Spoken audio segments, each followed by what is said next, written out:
పవన్ కళ్యాణ్ నటిస్తున్న భారీ పీరియడ్ యాడికల్ చిత్రం హరిహర వీరమల్లు. ఈ చిత్రం మీద భారీ అంచనాలు ఉన్నాయి. పాటు మిగిలిన పాటలు విడుదల చేస్తామని నిర్మాత ప్రకటించారు. ఈ సినిమా ప్రేక్షకుల ముందుకు వచ్చే అవకాశం ఉంది. రిలీజ్ డేట్ పై కూడా త్వరలోనే ఒక నిర్ణయం తీసుకునే అవకాశం ఉంది. 80% చిత్రానికి క్రిష్ దర్శకత్వం వహించారు.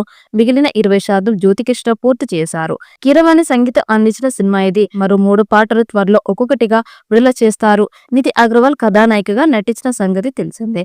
ఇక 2 భాగాలుగా హరిహర వీరమల్లుని భారీ బడ్జెట్ చిత్రంగా తెరకెక్కిస్తున్నారు. తొలి భాగం Harihara Veeramallu part 1 స్వాడ్ versus period పేరుతో ప్రేక్షకుల ముందుకు రానుంది. ఇప్పటికే రిలీజ్ అయిన పోస్టర్స్, వీడియో క్లిప్స్, సాంగ్స్ తో ఈ మూవీపై అంచనాలు రెట్టింపు అయ్యాయి. అయితే మొదటి భాగానికి సంబంధించి చిత్రీకరణ ముగింపు దశకు చేరుకుంది. కానీ పవన్ కళ్యాణ్ రాజకీయాల్లో బిజీగా మారడంతో షూటింగ్ వాయిదా పడుతూ వచ్చింది. తాజాగా పవన్ షూటింగ్ లో జాయిన్ అవ్వడంతో సినిమా కంప్లీట్ కానుంది. దాంతో ఒక వరుసగా అప్డేట్స్ ఇచ్చి జోరుగా ప్రమోషన్స్ చేయాలని చూస్తున్నారు. ఇక పవన్ కళ్యాణ్ నుండి వస్తున్న మొదటి పాన్ ఇండియా చిత్రం అన్ని భాషల్లో విడుదల చేయబోతున్నారు. మరి ఈ చిత్రం ఎలాంటి రికార్డ్స్ క్రియేట్ చేస్తుందో చూడాలి. ఈ వీడియో మీకు నచ్చినట్టయితే లైక్ చేయండి, షేర్ చేయండి. మరిన్ని అప్డేట్ కోసం మన ఛానల్ ని సబ్స్క్రైబ్ చేసుకోండి. ఈ వీడియోపై మీ అభిప్రాయాన్ని కామెంట్ బాక్స్ లో కామెంట్ చేయండి. నోటిఫికేషన్ కోసం పక్కనే ఉన్న గంట సింబల్ ని గట్టిగా నొక్కండి.